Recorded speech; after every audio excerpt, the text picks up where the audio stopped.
I know that we have had our fair share of difficulty trying to keep up with all these moves and all this free agent stuff that's going around.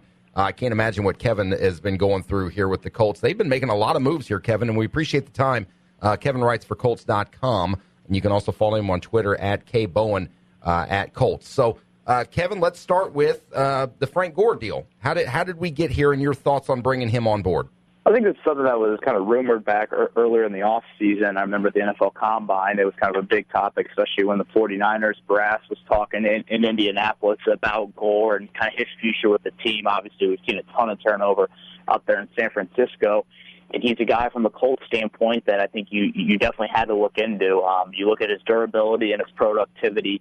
He's been a guy that's rarely missed games. Don't think he's missed a game since 2010.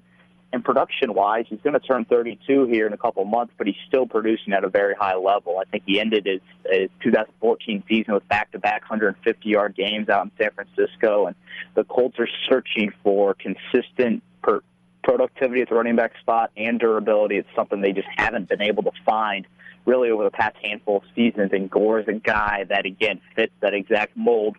And I think if you're able to pair him with maybe a young draft pick, again, it's a very deep running back draft, I think the Colts could find something to really balance out a pretty young, impressive passing duo. Well, when this story broke, like you said, around the combine, that there was some idea, some talk that the Colts were interested in bringing him on board.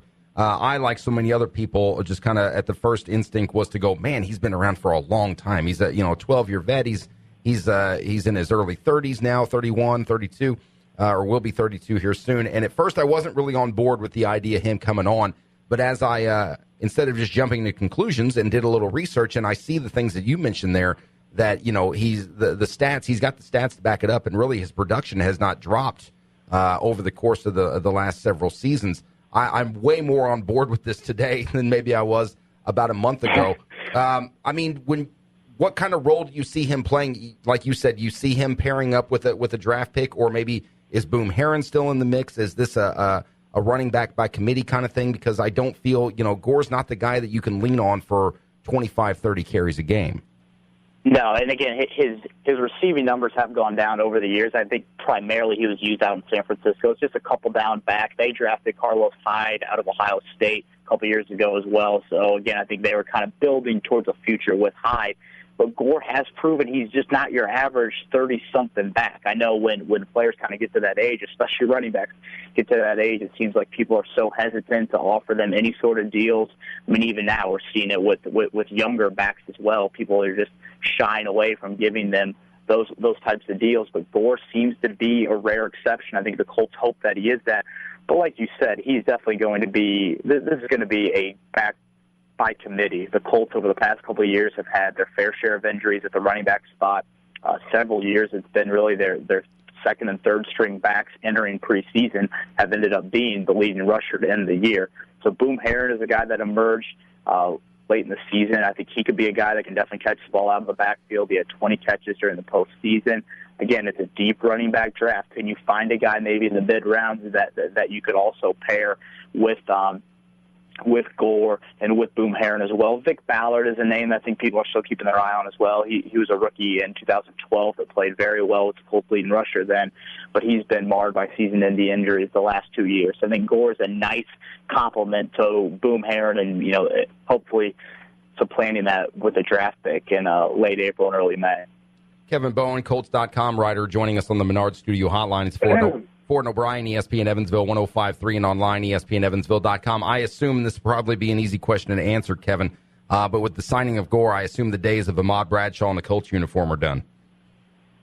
I think so, and again, he's an unrestricted guy as a 4 o'clock, and I think that, Bradshaw is very similar to what the Colts are getting in Gore. The thing about Gore is he's just been a lot more healthier over the past couple of years. There's no question when Ahmad Bradshaw was healthy with this team, he gave this offense an added dimension. He got hurt in the first matchup against the Patriots this past year, regular season contest in mid-November. Once he got hurt, the Colts offense were just never the same throughout the rest of the regular season and even into the playoffs. So Bradshaw's a guy, I believe he turns 29 in the offseason.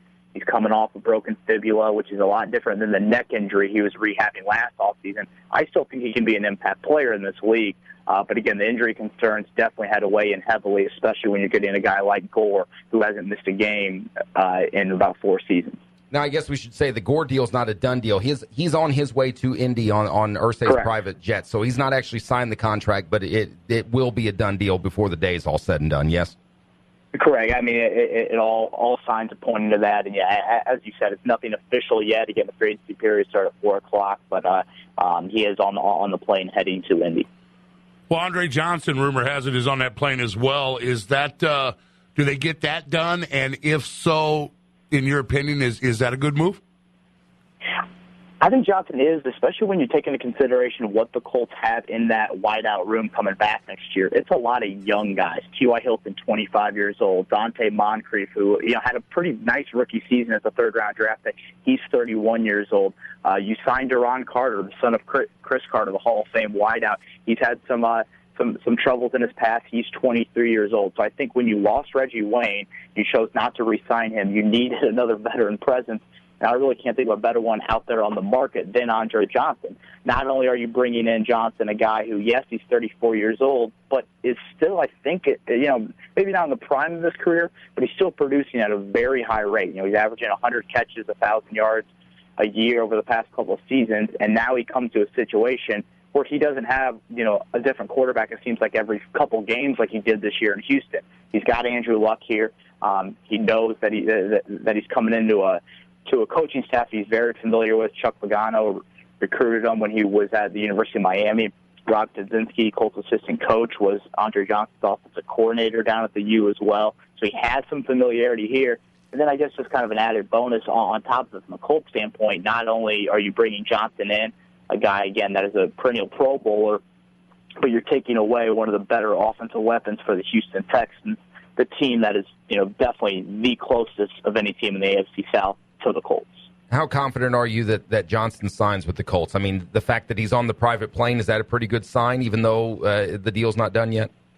Yeah, I think all things point to that. I know his brother tweeted out last night some of the teams that he would like to see Andre go to, and it was the 4 finalists from this year: the Packers, Seahawks, Patriots, and the Colts. It's pretty clear he wants to go to a place where he can win and win now, and I think the Colts offer a lot of stability on the offensive side of the football. And then we mentioned the connections of not only having Chuck Pagano or Rob Kaczynski here as well, but Frank Gore, 2 guys that have been in the playoffs. Gore's made some longer runs in the playoffs than Johnson has, but 2 guys at this point in their career, you got to think winning a Super Bowl is priority number 1. Kevin Bowen, Colts.com writer, joining us on the Menard Studio Hotline. Ford and O'Brien, ESPN Evansville, 1053 online, ESPNEvansville.com. I've got so many questions for you, Kevin. Hopefully we can get to all of them. I know you just tweeted out a couple of minutes before we got you on the phone. The deal for Trent Cole is a done deal, yes? Yes, it is official deal. Deal is about 10 to 15 minutes ago. He just sat down with our Colts radio staff. This is a guy that when we headed into the offseason, you were kind of wondering where's pass rush on the need for the Colts. They only had 1 less sack last year without Robert Mathis. Again, he was the 2013 sack champion in the NFL, but in the biggest games of the year, the Colts' 6 losses, they only had 2 total sacks in those 6 games. And when you look at next year's schedule and you see Manning, Brady, Roethlisberger, Breeze, even Cam Newton, you're playing elite quarterbacks again. You have to find a consistent pass rush. You bring Trent Cole over from Philadelphia. Yes, he hasn't put up the same numbers that he did when he was a Pro Bowler back in 2007 and 2009, but he does have 85.5 sacks in his 10 years. I think the Colts have an emerging pass rusher in Jonathan Newsom. You have Robert Mathis coming off that Achilles injury. No one really knows where he is at in his rehab. So, again, I think Cole was a key guy to get where you now don't really have to worry about that pass rush need because you have some proven guys that have played lead roles in that outside linebacker group coming back in 2015. We talk about that pass rush. Once Mathis went down, it was all eyes on Bjorn Werner. Your thoughts on him? And I mean, is this like this coming season? Is this a prove it year, or they move on from him? I think that it's going to be a huge year for him. Again, Cole and Mathis, are they situational guys at this point of point in their career, where are they in the mix? Eric Walden is a guy who started last year for the Colts opposite Bjorn Werner. He's more of a run stopper, so I think Bjorn definitely has to show himself this year. And I still think he's going to get an opportunity to do that. But again, this is a big year for him, especially when you look at Jonathan Newsom, a fifth-round pick from last year. He went to college at Ball State University. He's a guy that really came on, had a huge strip sack of Peyton Manning in the divisional round of the playoffs. So if you're looking down the road, you would think Werner and Newsom are your guys of the future when you have, Cole and Mathis getting up there in age. And then you also have Eric Walden, who's kind of in the mix. So this is a big year, I think, for Bjorn Werner to prove himself after being a first-round pick in 2013. Do the Colts use their first-round draft pick for a pass rusher, or do they look more maybe defensive secondary with that now that they've gotten Cole and as you said, hoping that Newsom and Werner can step up? Yeah, it's a great question. I think I kind of point to two positions right now, safety and defensive line. And looking at the draft class, I point more to the defensive line. It's not a very deep safety draft class, especially at the top end. Landon Collins out of Alabama is really the only safety I've seen in mock drafts going in the first or second round. So the Colts were able to re-sign Mike Adams today at safety, but he's going to be 34 years old here in a couple of weeks. He's a Pro Bowler last year. He's a key guy to get back in the fold, but you got to think of long-term solutions there. You don't have a starting safety next to him either. Sergio Brown was a free agent. It sounds like he's signing with the Jacksonville Jaguars. LaRon Landry released earlier in the offseason as well. So you still need to go out and get a safety, I think, in free agency, and then potentially add another in the draft in the mid-round. But again, I point to interior defensive line. Corey Redding is a guy that it looked like he might retire in the offseason. He's now coming back, but he's going to visit the Cardinals tomorrow. So it doesn't, you aren't really sure where the Colts are in that fold. So I think interior defensive line, you have the edge rushers. Now you got to find some of those bigger bodies in the middle to build in that 3-4 defense. And it does look like there are some deep guys in the first round that could fall to the mid to late 20s. Kevin Bowen with Colts.com. Give him a follow at K. Bolden. Colts. He's been busy all day. And, Kevin, we appreciate you taking time out of your day. I know you've been pretty busy trying to figure out what this team is going to be doing and how many more of these big-name free agents are going to end up landing in Indianapolis. So we appreciate the time. Let's talk again soon. Awesome, guys. It's the NFL's version of the March Madness, if you will. And I've loved every minute of it. Thanks a lot, Kevin. We appreciate it. Have a great one.